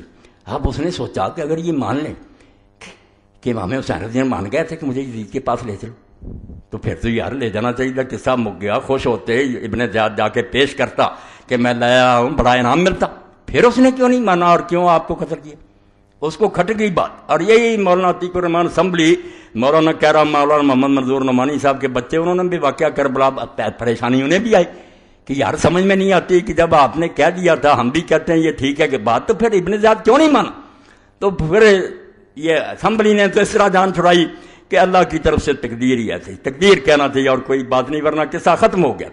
اور یہ جو تھا خضری، اس نے کہا نہیں تقدیر سے بات نہیں بنے گی. پھر تو عبید اللہ بن زیاد بڑا مجرم ثابت ہو کہ جس نے خام خواہ امام حسین کو قتل کیا جب وہ بیعت کے لیے تیار تھے. اس نے صاف لکھ دیا کہ یہ کہانی بالکل، اس نے لکھ دیا ان کے امام نے کہ بالکل جھوٹ ہے کہ امام حسین نے اپنے آپ کے بارے میں کہا تھا کہ مجھے یزید کے پاس. ان کا امام ہی مکر گیا کہ یہ تو مانے تو مقدمہ خراب ہو گیا. پہلے تو کوئی بہانہ آ گیا، اس نے باغی سمجھ کر مارا، اب تو پھر وہ باغی بھی نہیں رہ گیا، پھر کیوں مارا؟ خود ہی انکار کر دیا. یہ محاضرات الامم الاسلامیہ پڑھ لیں، کہتا بالکل غلط بات ہے بھی غلط. میں نے بتا دی کہ 2 جھوٹے ہیں، زکریا بن یحییٰ ضریر اور بعد میں جو خالد بن عبداللہ کسری ناصبی بغیث، بالکل لانتی اور ملعون آدمی، بڑی موت مرا، اپنے جرموں کی سزا بھگت کر مرا. اور خوش آمدی ایسے تھے درمیان میں، چلو رہ بات سنیں کہ یہی خالد بن عبداللہ الکسری ولید کے زمانے میں حجاج ظالم کی ممبر پر تعریف کرتا تھا. جب ممبر پر بیٹھتا تو ولید نے حکم دیا تھا کہ سارے گورنرز کی تعریف کریں، ظالم کی، جس نے 1,20,000 نے ایک آدمی کو فرش پر لٹا کر ذبح کیا، جامع ترمذی صحیح سند کے ساتھ. یعنی جو جنگوں میں مارے گا لاگن چھری سے 1,00,000 اس ظالم کو. اور صحیح مسلم جس کے بارے میں رسول اللہ کی حدیث ہے کہ ثقیف میں مبیر پیدا ہوگا، ایک ہلاکو آئے گا جو خون بہائے گا. اور اسماء بنت ابی بکر نے کہا وہ ہم نے دیکھ لیا. حجاج تو یہ وہ ظالم، اس کی تعریف کرتے تھے خطبے میں، ظالم خوش آمدی. ولید کا حکم کہ یہ میرا گورنر جو اس کی تعریفیں کر. اب سلیمان تخت پر بیٹھ گیا، وہ اس کا دشمن تھا، حجاج کا دشمن تھا، اسی لیے اس نے حجاج کے بھتیجے کو محمد بن قاسم کو بھی بلا کر واپس مروایا، موسیٰ بن سیر کو ختم کیا، جو گورنر تھے اس کے ولید کے سب کے دشمن ہو گیا حجاج کی وجہ سے، اس کا دشمن۔ اب سلیمان نے بیٹھتے ہوئے حکم جاری کیا، اللہ اکبر، یہ ملوکیت جو لعنت کہ لوگوں کا دین ایمان ہی کوئی نہیں رہ جاتا، دانش فروش اپنا علم بیچتے پھرتے ہیں۔ یہی خالد بن عبداللہ الکسری ظالم جو علی کو رضی اللہ تعالیٰ کو لعنت کرتا تھا، حجاج کی تعریف کرتا تھا، اب سلیمان کی طرف سے حکم آ گیا کہ جمعے کے خطبے میں حجاج پر لعنت کرو۔ اب دیکھیں یہ صحافی، یہ لکھنے والے کالم روز بدلتے ہیں، مرغے باد نما، جدھر کو ہوا چل پڑتی ادھر ہو جاتے ہیں۔ یہی تو دین فروش، ان کو میں نے کہا یہ جان فروش نہیں، یہ سر فروش نہیں ہے، انہیں حسین کی قدر کیا، وہ سر بیچنے والے تھے، ایمان بیچنے والے نہیں تھے۔ اب جب اس خالد بن عبداللہ کو حکم ملا، جمعہ تھا، اس نے کہا یار کیا کروں، پچھلے جمعے اس کی تعریف کرتا رہا، آج اس پر لعنت کروں، مصیبت میں پھنس گیا، کیا حل کروں؟ اب حل سوچے، یہ غایۃ المرام آپ نے دیکھنی ہے، میرے پاس پڑی ہے، ام القرآن مکہ یونیورسٹی نے شائع کی ہے، حضور کے دور سے لے کر 900 ہجری تک جتنے کے گورنر ہوئے نا مکے کے، سب کے حالات، بہت اعلیٰ کتاب۔ اب وہ لکھتا ہے کہ خالد، اس سے ذرا اندازہ کرنا کہ دین کیسے برباد ہو گیا، اور مسلمان کی تو ایک زبان ہوتی، بس جو کہہ دیا کہہ دیا۔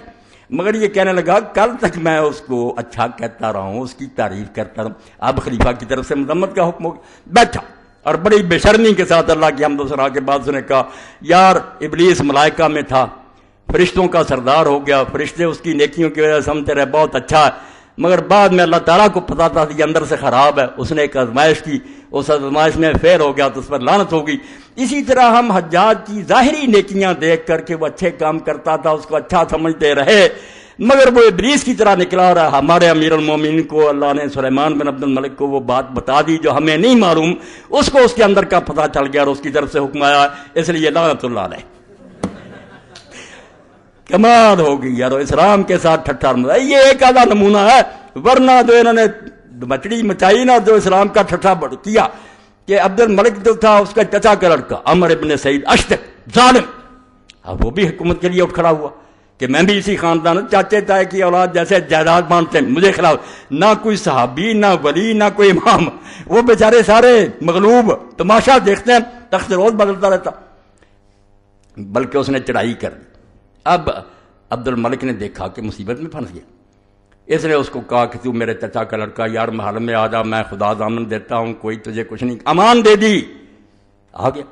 اور جب وہ محل میں داخل ہوا تو پہرے دار بٹھائے ہوئے تھے دھوکے سے، انہوں نے عمر بن سعید اشتک کو گرفتار کر لیا اور بعد میں بری طرح قتل ہوا، وہ ظالم بھی اپنے انجام کو پہنچا۔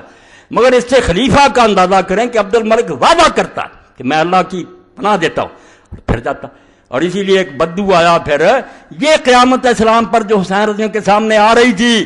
آپ تو نماز روزے کو روکتے ہیں کہ نماز روزے کو یزید نے کیا کیا تھا، سلطنت اسلامیہ جبر میں بدل گئی تھی، جس کو حضور نے کہا سب سے پہلے میری سنت کو بنو امیہ کا ایک آدمی بدلے گا۔ اب وہ ڈھونڈو کون ہے، اگر امیر معاویہ نہیں ہے تو بتاؤ کون ہے جس نے سنت بدلی۔ وہ علامہ البانی صاف لکھتے ہیں کہ امیر معاویہ ہیں جنہوں نے اس کو بجائے شورا کی وراثت بنا دی۔ پھر کوئی اچھا بیٹا آیا، کوئی بدماش آ گیا، جب خاندان میں بن گئی کوئی ٹھیکہ کہ ضرور نیکی پیدا ہوں گے، تماشا بن گیا۔ تو عمر بن سعید اشتک جب مارا گیا دھوکے سے، ایک بدوی ملنے آیا، میں کہتا اس بدوی پر ہزاروں رحمتیں مولویوں سے زیادہ۔ جب وہ آیا تو عبد الملک نے اس سے پوچھا بدوی سے کہ عبد الملک کے بارے میں تیرا کیا خیال ہے، اپنے بارے میں پوچھا۔ اس نے کہا عبد الملک تو مدت سے ہی مر چکا۔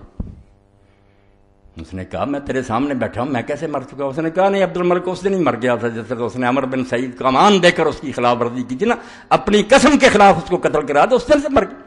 اب تو لاش ہے، بیٹھا ہو بیٹھا رہے، تو زندہ نہیں ہے، انسان نہیں رہا جب زبان تیری نہیں رہے۔ وہ کتنی بڑی بات، ایسے لوگ بھی نکلتے رہے، تاریخ کوئی باندھ نہیں۔ امیر معاویہ کے دربار میں عورتیں جاتی رہیں اور دلیری سے حضرت علی کے فضائل بیان کرتی ہیں اور اس کی مرمت کرتی، ڈری نہیں۔ خیر یہ الگ موضوع ہے، آہستہ آہستہ امت یہاں تک پہنچی ہے جہاں ہم پہنچ گئے کہ حق کہنے والا نہیں رہا، زبانیں گنگ ہو گئی ہیں، سارے اس میں آپ یہ سمجھتے ہیں کہ آرام سے یار اپنا وقت گزارو، کیوں حکومت کو مخالف کرنا۔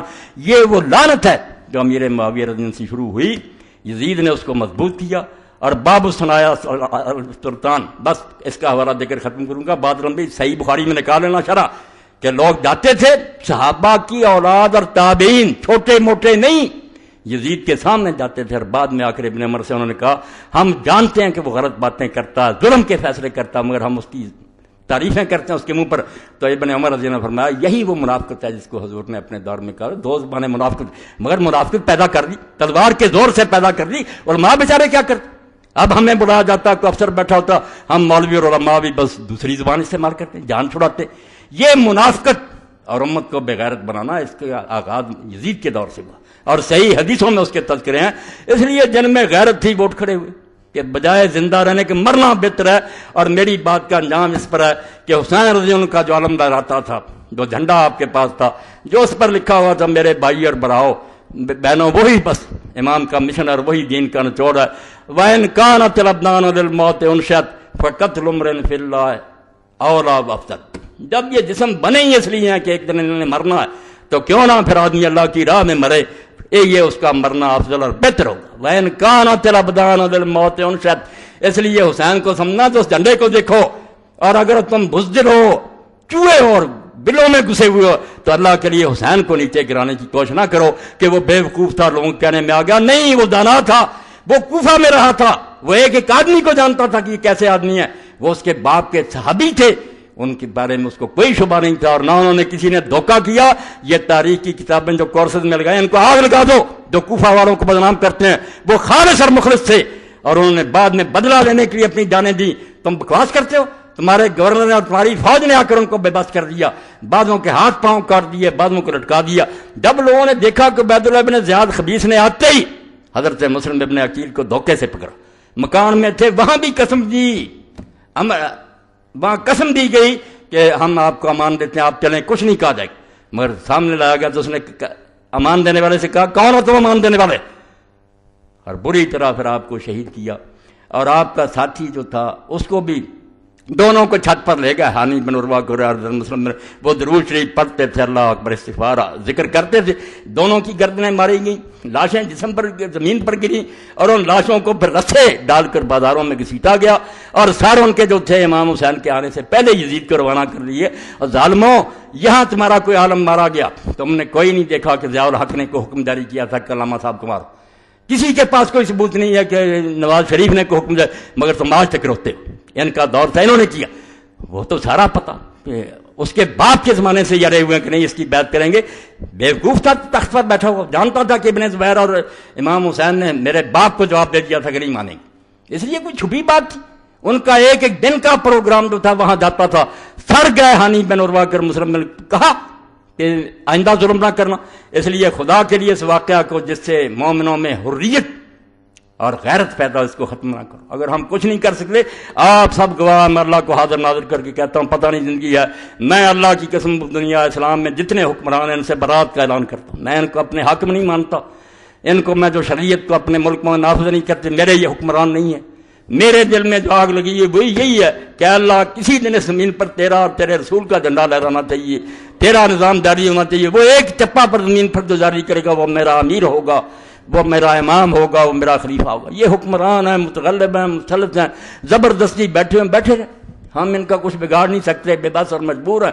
مگر میں نے آپ کو گواہ کر کے کہہ دیا کہ ریکارڈ کر لو کہ میں ان کو حقیقی معنوں میں اپنے حکمران نہیں مانتا. اگر میرے دل میں بھی آئے کہ یہ ہمارے حکمران تو اللہ کی کروڑ لعنت ہو. یہ نہیں ہمارے حکمران. ہمارا حکمران وہی ہوگا جو اللہ اور اس کے رسول کی کتاب سنت کے مطابق عمل کرے گا.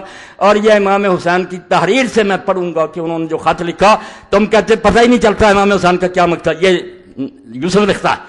اب پتہ تو تب چلے جب آپ کے خطبے اور آپ کے خط پڑھے. جب آپ نے پڑھنا ہی نہیں تو آپ کو پتہ کیا چل رہا. امام نے اپنے خطوں میں لکھا کہ لوگوں، ایک ہی اصولی بات ہے، نہ میں اپنے نانا کی گدی چاہتا ہوں نہ تخت کی ضرورت ہے. امام مسلمانوں کا سربراہ صرف ہو سکتا ہے جو اللہ کی کتاب پر عمل کرے، رسول اللہ کی سنت کو جاری کرے، اور اس کی اپنی زندگی بھی خدا رسول کی مرضی کے مطابق ہو. نل امام سوائے اس کے کوئی امام نہیں. اور جھگڑا تو یہ تھا، نہ شراب کا تھا نہ زنا. وہ دیر رات شراب پیتا، یہ اتنی کوئی برائی نہیں تھی. لوگوں میں عیب بھی ہوتے ہیں. بدماشی یہ تھی کہ مسلمان دیکھتے رہ گئے اور تلوار کے زور سے ایک شخص کو بٹھا دیا. اور جس غریب نے یہ کہا کہ یہ کیا ہو رہا ہے، مسجد نبوی میں پڑھوں گا صحیح بخاری سے کہ انجام کیا ہوا. امیر معاویہ کے گھر نے کہا پکڑ لو اس کو، اور وہ حضرت عبد الرحمن بن ابی، اس کا نام ہی نہیں ہے، عبد الرحمن بن ابی بکر رضی اللہ تعالیٰ نے بھاگ کر اپنی بہن ام المؤمنین عائشہ کے گھر میں گھس گیا. پھر بچے، اور پھر بھی اس ملعون نے وہاں کہا کہ یہی ہے جس کے بارے میں قرآن میں سورہ احقاف اتری ہے، اللہ نے لعنت کیا اس پر۔ تو اماں بولی، پھر اس نے کہا بکواس کرتا تو، جھوٹا تو، ہمارے بارے میں ابو بکر رضی اللہ عنہ کے خاندان کے صرف وہ آیتیں اتری ہیں جن میں میری بریت کا اعلان ہے، اور کوئی آیت نہیں اتری۔ تیرے باپ پر اللہ کے رسول نے لعنت کی تھی جب تو اس کی پشت میں تھا، اس لیے اس لعنت کا اثر تجھ میں بھی ہے۔ یہ اماں کے خطبے اور عبد الرحمن بن ابو بکر کے خطبے کس طرح مروان کے سامنے اس نے کہا کہ یہ کون سی حکومت ہے جو تم قائم کر رہے ہو، ہرکلیہ و کیسریہ، یہ کافر بادشاہوں والا رواج ہے تم دینا چاہے۔ بیچارے کو وہاں گرفتار کرنے کا حکم دیا، اور پھر وہ مدینہ شریف نہیں رہ سکا، مکہ بھاگ گیا غریب۔ حسین تو بھگتتا رہا نا رضی اللہ عنہ، یہ عبد الرحمن بن ابو بکر مکے چلا گیا، اور مکے نہیں رہنا نصیب ہوا، پہاڑوں میں چھپ گیا امیر معاویہ کے دور میں، حبشی 10 میل دور مکہ، اور وہیں سو گیا اور اچانک مر گیا۔ تو حضرت عائشہ رضی اللہ عنہ کو حاکم لکھتے ہیں دیر تک یہ شبہ رہا کہ یہ مرا نہیں، اس طرح لوگ مرتے نہیں، یہ مارا گیا، ان لوگوں نے اس کو زبردستی مارا، ورنہ عبد الرحمن کی موت کا کوئی سوال تھا کہ وہ پہاڑوں میں سویا اور مر گیا۔ وہاں سے ان کی لاش پھر مکہ لائی گئی، وہاں دفن کیا گیا۔ حضرت عائشہ عمرہ پر گئی تو وہاں قبر پر گئیں، وہاں شعر بھی پڑھے، سب کچھ موجود۔ یعنی ظلم کی انتہا کہ مسجد نبی کا احترام نہیں۔ اما عائشہ کے سامنے جھوٹ بول رہا گورنر کہ تمہارے بارے خاندان کے بارے میں آئی، انہوں نے پھر صاف سنا دیا کہ تیرے باپ پر حضور نے لعنت کی حکم پر، اور تو اس وقت اس کی پشت پر تھا، وہی لعنت تم میں چلی آ رہی۔ اور حضور کی یہ حدیثیں، یہ ملا کہتے ہیں دیوبندی علیہ حدیث کے غلط ہیں، میں صحیح حدیثوں سے ثابت کروں گا، اور سلسلۃ الحدیث سے میں ساری اکٹھی کر دی ہیں سندوں کے ساتھ کہ واقعی حضور نے مروان اور اس کے بیٹوں پر لعنت کی۔ اب کہتے ہیں نہیں ساری اولاد، ساری اولاد کی بات نہیں، بیٹے جو تھے عبد الملک رب سارے برے تھے، پوتا اگر نیک نکلا عمر بن عبد العزیز، برا بات۔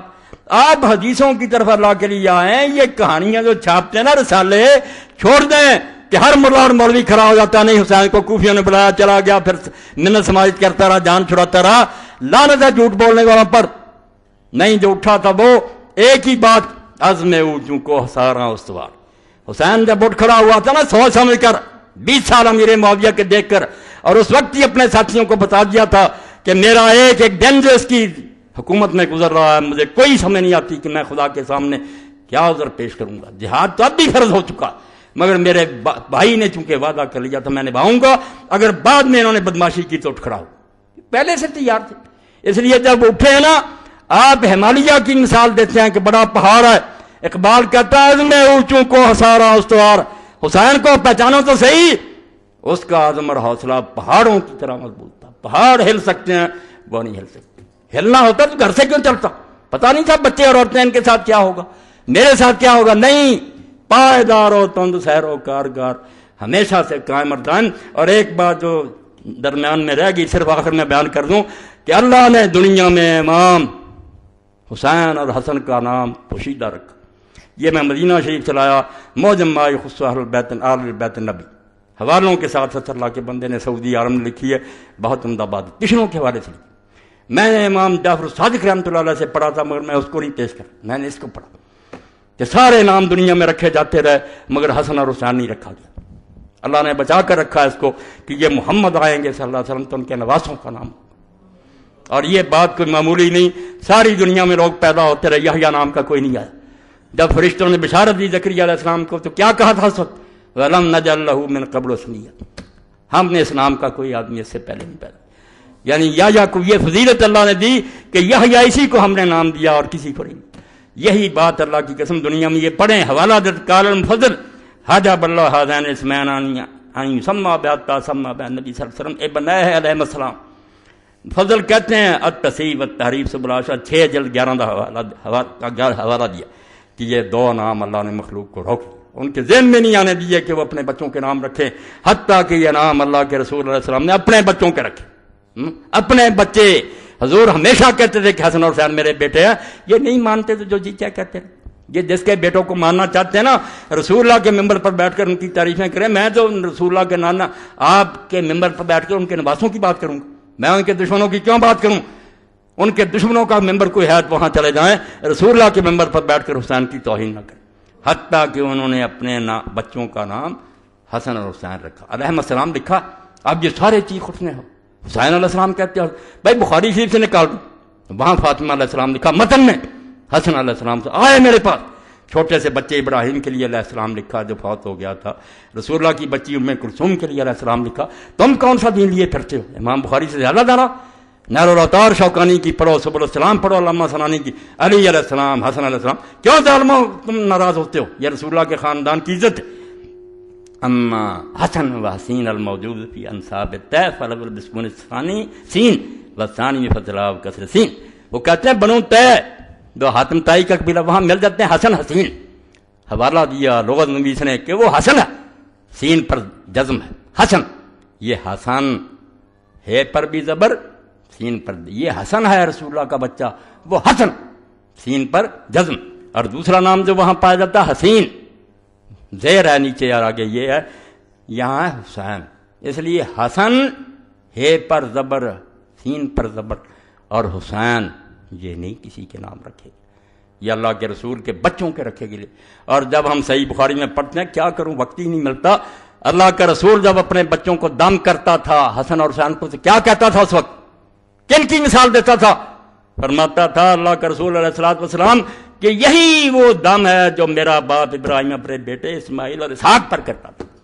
کن کا حوالہ دیتا تھا؟ حسن اور حسین کو کن کے ساتھ ملاتا تھا کہ جیسے میرا باپ ابراہیم اسماعیل اور اسحاق کو دم کرتا تھا، میں انہی الفاظ کے ساتھ اپنے بچے حسن اور حسین کو دم کرتا. اس لیے میرے بارے میں اگر کوئی کہتا ہے نا کہ مولا کو روک دوں گا، یہ کروں گا، روتا رہے چیختا رہے، میرے جسم میں جب تک جان ہے میں اللہ کے رسول کی اولاد کا دشمن نہیں ہو سکتا. میرے جسم میں یہ سما گئی ہے، اور میں سمجھتا ہوں کہ میری سب سے بڑی ساز یہی ہے کہ میرے پاس اور کچھ بھی نہیں ہے، تو ایک بات ہے کہ میں رسول اللہ کی اطرت کا اور حضور کی اولاد کا خادم ہوں، ان کے پاؤں کا گرد راہ اپنے آپ کو سمجھتا ہوں. اور یہ کوئی جذباتی بات نہیں، میں نے اس پر ہزاروں دفتر پڑھے ہیں، حدیث کے، تاریخ کے، تفسیر کے، فقہ کے، علم کرام کے. یہ باتیں صرف تاریخ میں نہیں، ہر جگہ بحث ہوئی. تفسیر کی کتابوں میں علماء نے بحث کی ہے، حدیث کی کتابوں میں بحثیں ہوئی ہیں، فقہ میں آئی ہے.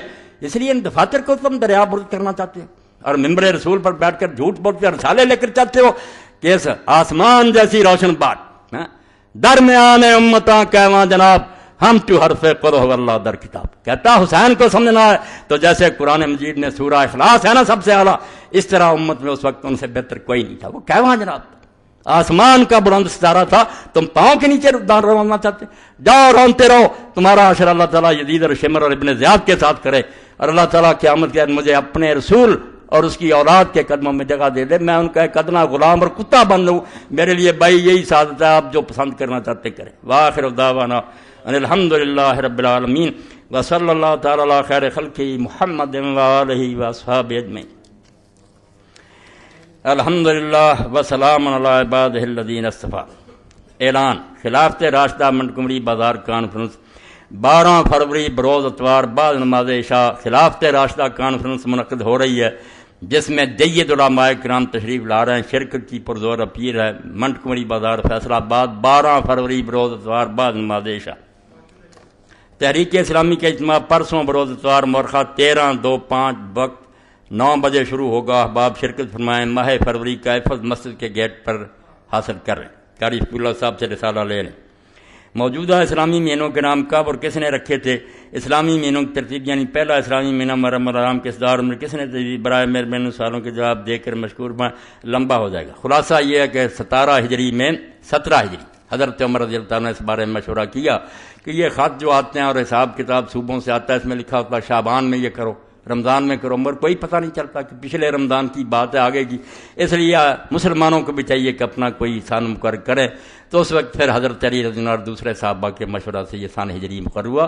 17 ہجری تھی، حضرت امیر المومنین عمر رضی اللہ تعالیٰ عنہ کا زمانہ تھا، اور پھر سب نے یہی تجویز کیا کہ محرم کا مہینہ جو ہے اس کو ابتدا کے لیے چننا چاہیے، کیونکہ آپ کو پتہ ہے کہ 12 مہینے سال کے جن میں سے 4 مہینے اربعۃ حرم ادب کے مہینے ہیں، 4 حرام کیے اللہ نے، 3 اکٹھے ہیں، ذی القعدہ، ذی الحجہ اور یہ محرم. یہ حج کے لیے عربوں نے مقرر کیے تھے. اللہ نے انہیں ہدایت دے دی، ورنہ حج نہیں ہو سکتا تھا. جس طرح عرب کے حالات تھے، حرم سے باہر تو لوگ اس کے لیے جاتے تھے، ڈاکے پڑتے تھے. حج کے لیے اللہ نے ان کے دلوں میں ڈال دی کہ یہ 3 مہینے تلواریں میان میں کر لیتے تھے. ڈاکوؤں کے قبیلے بھی کیل ٹھوک دیتے تھے اپنی تلواروں پر کہ آپ نہیں چھیڑ. 2 مہینے آنے جانے میں لگتے، محرم تک پھر اپنے گھروں میں یہ 3 جو مہینے تھے یہ حرام اکٹھے. اور ایک رجب ہے جو عمرے کے لیے رکھا ہوا تھا کہ بعد میں عمرے کے لیے آتے تھے، پھر لوگ جب سفر کے نشان مٹ جاتے تو 4 مہینے. تو یہ حرام مہینہ جو ہے، حرام کہتے ہیں ادب والا، حرام وہ نہیں کہ نجائز، ادب والا مہینہ تو حضرت عمر رضی اللہ تعالیٰ عنہ کے زمانہ میں ہی ہوا۔ اچھا، فتاوی آن لائن کی ویڈیو کے سی ڈی جو ابھی تک ریکارڈ ہو رہی حکیم امجد سلام سے مل سکتی ہے، فتاوی آن لائن پر میں جو جواب دیتا ہوں۔ تبرک پیش خدمت میں مہربانی فرمائیں، کلمہ طیبہ یا حیو یا قیوم آیت کریمہ، یہ مولانا فقیہ اللہ صاحب کے بچے نے یہ ساری تیار کی ہیں گھروں میں سجانے کے لیے، بہت اچھی چیزیں ہیں، ان سے لے لیں، بابرکت کلمے اپنے گھروں میں ہونے چاہیے۔ ہم نے 2 ماہ پہلے اعلان کیا تھا مولانا کے ساتھ عمرہ کرنے کا، یہ اعلان دوبارہ سن لیں، دہرایا جا رہا ہے، 20 کے قریب لوگوں نے نام لکھا دیا تھا، وقت قریب آ رہا، لکھا دے نام انشاءاللہ۔ ہم نے 2 ماہ پہلے اعلان کیا تھا مولانا صاحب کے ساتھ عمرہ کرنے کا، تقریباً 20 آدمیوں نے نام لکھوائے تھے۔ 15 مارچ تک اپنے پاسپورٹ اور 25,000 روپے ایڈوانس جمع کرا دیں جو لوگ مولانا کے ساتھ عمرہ پر جانا چاہتے ہیں۔ شکریہ، یہ اعلان آپ لوگوں تک دوبارہ پہنچا دیا، اس لیے 15 مارچ تک اپنے پاسپورٹ اور پیسے جو ہیں مظاہر صاحب تک پہنچا دیں تاکہ یہ قافلہ بن جائے، اور ہم ویسے ہی جیسے میرے آقا مولا ساری عمر کی کمائی لے کر پھر حجۃ الوداع میں گئے اور سارے عرب میں اعلان کر دیا، ایک ہی حج آپ نے کیا نا، اور وفات سے چند مہینے پہلے کہ میں اللہ کے گھر میں حاضری دے رہا ہوں، یہ گلدستہ ہے میرے ہاتھ میں جو لاکھوں بندے میں نے تیار کیے۔ پھر کیسے بنا؟ صحابی کہتا ہماری نظر آپ کی اونٹنی کے آگے پیچھے دائیں بائیں جدھر جاتی تھی سارے ہی سر نظر آتے تھے، اور اللہ کی طرف سے بھی حکم آیا کہ ان کو ذرا کہیں ان یرفعوا اصواتهم بالاحلال، کہ لبیک اونچا کہیں، مجھے مزہ آتا۔ تو وہ قافلہ کیسا تھا، اور جب حضور نے یہ اعلان بھی کر دیا کہ یہ شاید میری تمہاری آخری ملاقات اور پھر تم مجھے نہ دیکھ سکو، اس لیے سارا عرب آ گیا۔ اور حدیث پاک میں آتا عورتیں آ رہی، بچے آ رہے ہیں میدان عرفات میں، مینا میں آپ کی اونٹی گرد، اور سارے ایک دوسرے کو کہتے ہاذا محمد ہاذا، یہ اللہ کا رسول ہے بھائی، سیر ہو کر دیکھ لو۔ حضور نے اعلان کر دیا کہ پھر ملاقات نہیں ہوگی، اس لیے کوئی پتہ نہیں کہ زندگی کا یہ آخری سفر ہو، تو اگر لوگ کچھ جانا چاہتے ہیں تو اللہ توفیق دے تو ساتھ چلیں انشاءاللہ۔ میرے اور آپ کے لیے یہ سفر اللہ ببرکت کرے گا۔ اللہم صلی علی سیدنا و مولانا محمد وعلی آل سیدنا و مولانا محمد وبارک وسلم۔ اللہم اغفر للمؤمنین والمؤمنات والمسلمین والمسلمات الاحیاء منهم والاموات، ان اللہ یامر بالعدل والاحسان وایتاء ذی القربى وینہی عن الفحشاء والمنکر والبغی یعظکم لعلکم تذکرون۔ محمد وآلہ وصحبہ اجمعین۔ اللہم انصر الاسلام والمسلمین واخذل الکفرۃ والمشرکین۔ ربنا افرغ علینا صبرا وثبت اقدامنا وانصرنا علی القوم الکافرین۔ ربنا لا تجعلنا فتنة للقوم الظالمین ونجنا برحمتک من القوم الکافرین۔ اللہم احسن عاقبتنا فی الامور کلها واجرنا من خزي